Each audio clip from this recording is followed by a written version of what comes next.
What an amazing move in silver's price today. It has surged to well above $22 an ounce. We're going to talk about the reasons why, and it all is centered around the Fed. Let's explore.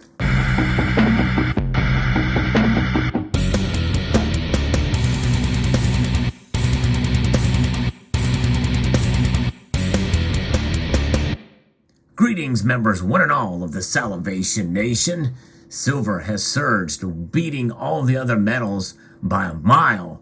It is amazing to see. Silver is up over 4.4%, almost $1 rise today to $22.27 in the ask price as I record this video.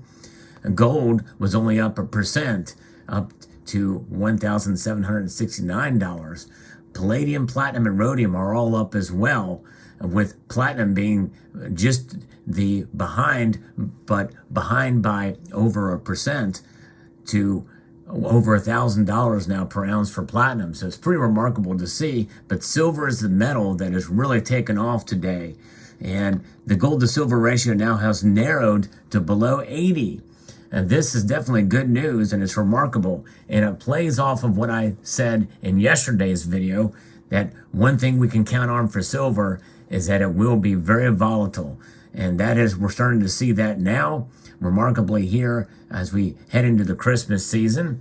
So let's break this down. If you enjoy videos like this where I talk about the news with precious metals and how they move, and I hope you will consider pressing that thumbs up button down below, subscribing to the channel, and sharing this video. Kitco has a piece about what's going on, what's behind this big move. And it is the Federal Reserve. It's the great American Federal Reserve freakout. The Fed freakout, I call it. The Federal Reserve Chair Jerome Powell sent a very clear message to the marketplace during his speech Wednesday. He doesn't want to over-tighten and then be forced to cut rates too soon.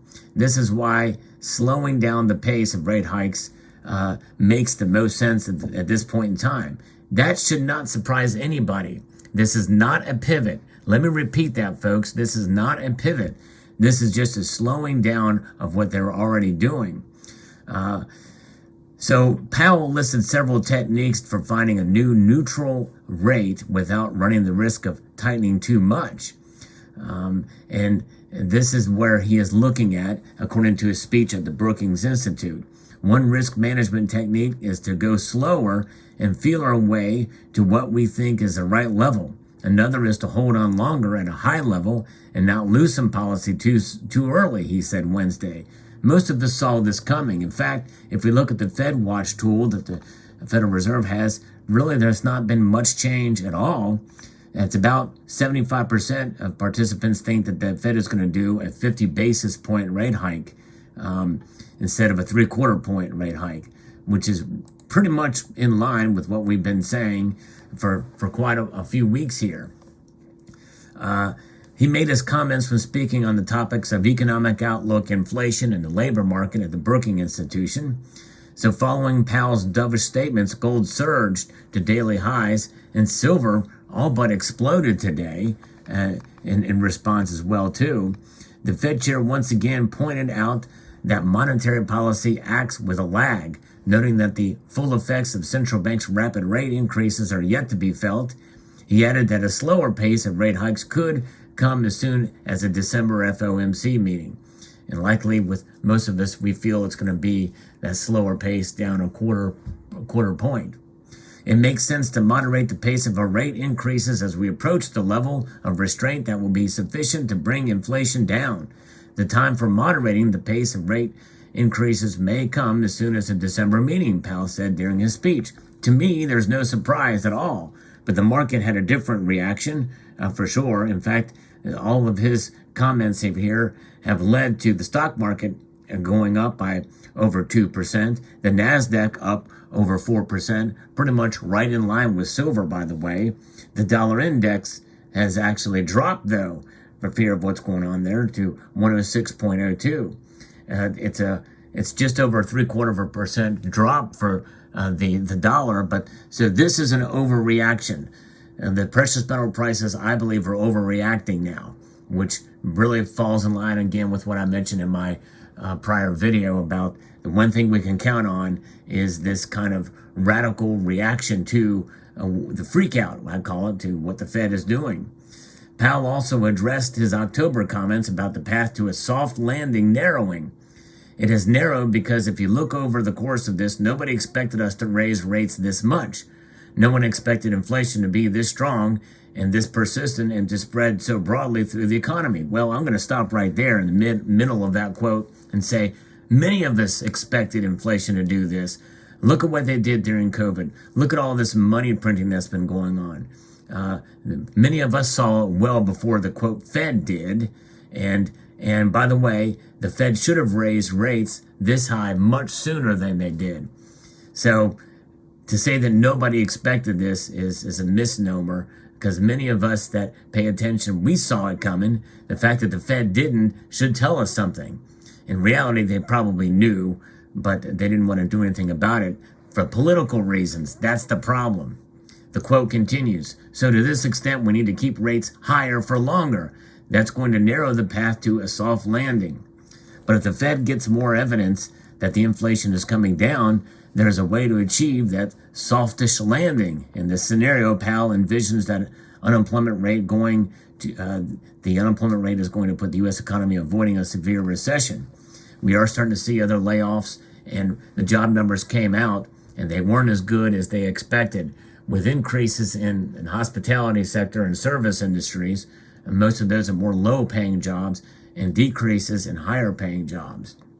The next interest rate decision is scheduled for December 14th, with markets projecting that the Fed to slow its rate pace hike to 50 basis points, down from the previous 75 basis points. This is according to the Fed Watch tool. Analysts remain cautious despite Powell's comments and the rally in gold, noting that the Fed will have to keep raising rates to get inflation down to its 2% goal. And it'll be very interesting to see what the CPI numbers will come out with. Above 7% is still very bad, especially when we're starting to see now stacking on top of the previous year when we've really saw inflation go up dramatically. So I think we're going to continue to see this is a situation where we're going to run into fears of dipping into another recession, maybe a worse recession. And so it'll be very interesting to see where it plays out. The economy is fragile. Congress is now working to avert this rail strike, and they're essentially doing what many progressives and conservative, libertarian-minded folks don't want them to do, to get involved in affairs of private business and unions. But nonetheless, it would dramatically affect the economy, so that's their motivation. But nonetheless, I believe that there's other factors that come into play that I think if we had a true free market, they wouldn't have to do this. What typically happens is government creates a problem that only they can provide the solution for, which is unfortunate. It harkens back to an era not long ago under a Republican president who implemented the great bailout of the Great Recession, where it was basically said that we must abandon free market principles in order to preserve the free market. Well, it did neither. And here we are on the precipice of potentially another dramatic crisis on our hands down the line here as we move in this direction. We'll find out. We'll see what happens. But I believe that the prices we're seeing, the spike, though very exciting to see, I believe will be short-lived, and we'll continue to see volatility as we move ahead. But nonetheless, that just is my feeling on it as we march through this present situation. But to see silver move above there, I believe that one thing we can take from this as we follow the silver prices over the last couple of days is we're going to see higher lows. And I believe now that $21 is probably going to be a new floor, where it wasn't long ago where we saw $20 be that new floor or new resistance level. If we look back over the course of the last couple of days, it seems like that there was some pretty solid resistance at the $21.20 level, and that is for the bid price. As I look through the charts over the last couple of days, pretty good resistance there at that point. And but certainly right around $21 is where we're starting to see this move. And this dramatic rise and leveling off at this point, at this level is pretty interesting to see.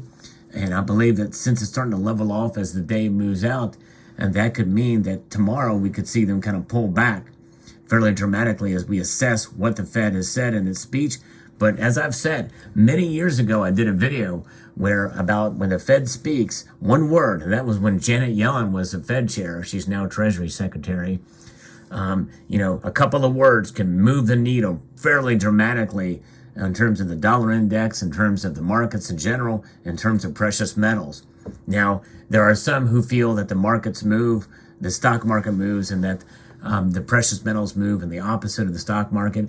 That's just not true. We've seen that now twice within the last week, where the precious metal prices have moved almost in tandem with the stock market. In fact, today, silver is moving right along with the NASDAQ with the exact same percentage increase. Remarkable to see. What does that mean for those of us here? I believe this is a time not to buy. Yep, that's right. This is one of those rare cases where I might be right in providing advice on buying and selling, at least in the short term. During this radical move in the prices today, over 4.48% now is where we're watching. I'm watching these markets. This is a time not to buy, in my opinion. Wait it out. I think this is an overreaction. This is the Fed freakout. People are freaking out over what the Fed is doing. And I can't emphasize enough that this is not, I repeat, this is not a pivot. Because a pivot would apply a dramatic U-turn. Think about basketball. When you pivot in basketball, it's a dramatic move to the opposite direction. The Fed is not moving in the opposite direction. They are just doing what most of the market has pretty much baked in and predicted. But there's a freak out because of what the Fed is talking about here, which means there could be economic hardship ahead, and that is causing pressure on the dollar. This is a case where people have a snap reaction to this and start buying silver, thinking, oh man, this is going to just take off now. I caution against that. Now, could I be wrong? Yes, I definitely could be wrong. There's no question about it that I could be wrong this time. We could see it spike up again another 4% tomorrow. I kind of doubt it will. I think once the market absorbs this, it'll kind of move the other way, but we'll see. And so that's why in another video that I posted even a couple of days ago, should you buy and sell or not buy based off of my recommendations? No, you should not. Do your own research. Do your due diligence. I'm not a financial advisor. I don't even play one on TV. And I don't play one on YouTube because I'm not. So there you go. Let me know what your thoughts are in the comment section below. But exciting day for silver, for sure, especially. I'd like to extend a multitude of gratitude to all of you for taking the time to watch this video and to encourage you to please rate, share, comment, and stack.